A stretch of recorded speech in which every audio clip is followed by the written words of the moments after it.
Hello दोस्तों, अस्सलाम वालेकुम। तो आज की वीडियो में हम ये देखेंगे कि मुसलमान गाय का गोश्त क्यों खाता है। एक हिंदू बंदा मौलाना जाकिर नायक साहब से ये सवाल करता है कि मौलाना साहब हमें ये बताइए कि मुसलमान गाय का गोश्त क्यों खाता है। तो मौलाना साहब का बहुत ही प्यारा जवाब है और दलील के साथ हर एक बात का किताबों से दलील दिया है इन्होंने। पूरी वीडियो में देखिए। मेरा नाम आनंद करवा है।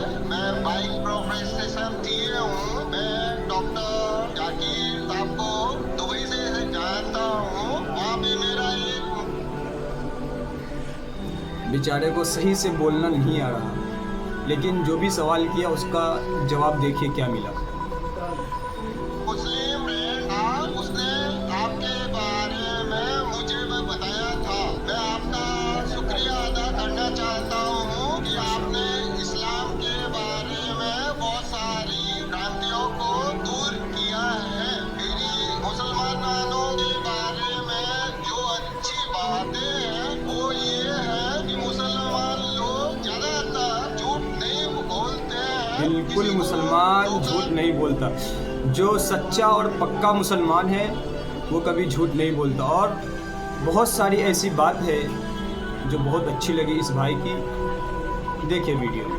नहीं देते हैं, दूसरे का पैसा भी नहीं खाते हैं, लेकिन दूसरों का पैसा भी नहीं खाते, इस भाई ने ये बताया। मुसलमानों से कहनी है कि वो लोग गाय का मांस क्यों खाते हैं। क्या वो कहते हैं कि वो मुझे दुबई से जानते हैं माशाल्लाह, और कई सालों से मेरे तकरीर सुन रहे हैं। और वो कहते हैं कि उनके तजुर्बे के हिसाब से वो समझते हैं कि मुसलमान अच्छे लोग हैं, सच बोलते हैं, झूठ नहीं बोलते, किसी का पैसा नहीं खाते। लेकिन एक उनको मुसलमानों के बारे में एक चीज़ जो लगती है कि मुसलमान गाय का गोश्त खाते हैं। उनका सवाल मैं पहले बोलना चाहता हूँ भाई साहब अनंत जी कि एक मुसलमान अच्छा मुसलमान रह सकता है 100% शाकाहारी होने के बाद। A Muslim can be a good Muslim even by being a pure vegetarian। शुद्ध शाकाहारी होने के बाद भी एक मुसलमान तो रह सकता है। लेकिन क्योंकि अल्लाह सुब्हानहू व तआला हमारा रब, हमारा खालिक, कुरान मजीद में अल्लाह ताला फरमाते हैं, सूरह माइदा में कुरान नंबर 5 आयत नंबर 1 में अल्लाह ताला फरमाते हैं कि आप उन 4 पायों जानवरों का गोश्त खा सकते हैं जिनकी हमने इजाज़त दी। अल्लाह ताला फरमाते हैं सूरह नहल में कुरान नंबर 16 आयत नंबर 5 में कि आप कैटल का गोश्त खा सकते हैं। कुरान में जिक्र आता है सूरह मोमिनून में सूरह नंबर 23 आयत नंबर 21 में कि आप कैटल में से आपको मिलता है दूध, उनमें से मिलती है आपको गर्मी, और आप इनका गोश्त खा सकते हैं। तो अल्लाह सुब्हानहू व तआला हमारा खालिक, हमारा मालिक। मैं आपको कोशिश करूँगा बताने के लिए कि आज की साइंस ये कहती है कि हमारे जिस्म में हमको प्रोटीन की ज़रूरत है, कम अज़ कम 23 अमीनो एसिड की ज़रूरत है। ये 23 में से 8 अमीनो एसिड हमारे जिस्म में नहीं बनते। उसके लिए फर्ज है कि हमारे खाने में हमें ये अमीनो एसिड मिलना चाहिए। कोई भी शाकाहारी, कोई भी भाजी पाला नहीं है जिसमें आटों के आटों अमीनो एसिड मौजूद है। फ्लैश में, गोश्त में आटों अमीनो एसिड मौजूद है। ये साइंस कहती है कंप्लीट प्रोटीन, कंप्लीट फूड। आज साइंस ये कहती है कि फ्लैश फूड में, गोश्त में प्रोटीन है, नियासिन है, विटामिन B1 है। इससे सेहत अच्छी बनती है।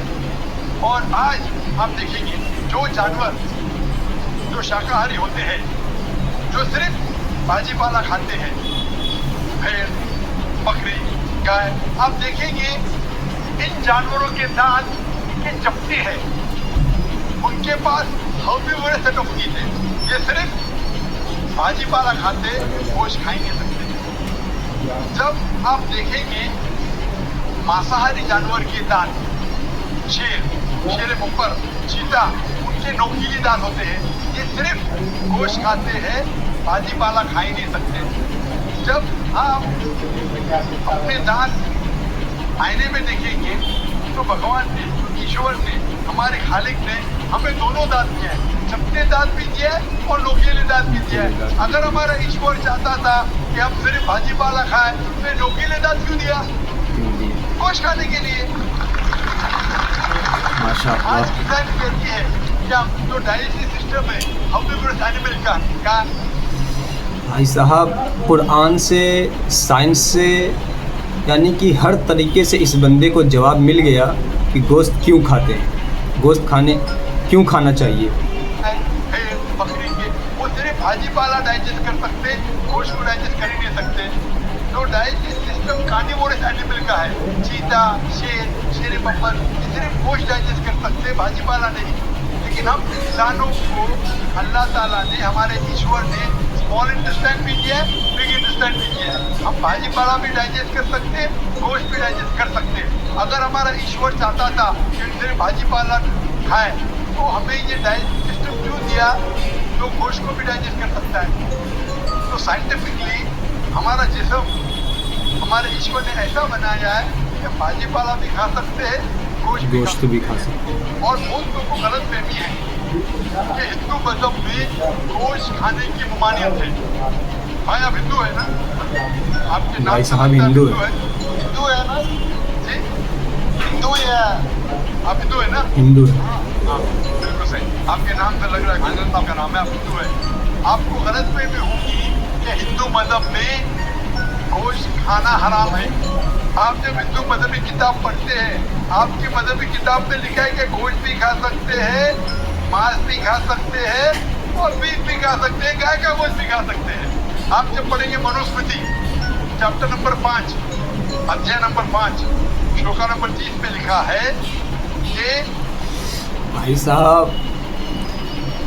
एक हिंदू भाई को भी मौलाना जाकिर नायक साहब ने ये बता दिया कि आप भी गोश्त खा सकते हैं, बल्कि खस्सी बकरा ये नहीं, गाय का गोश्त खा सकते हैं, वो भी किताब के हवाले से बताया।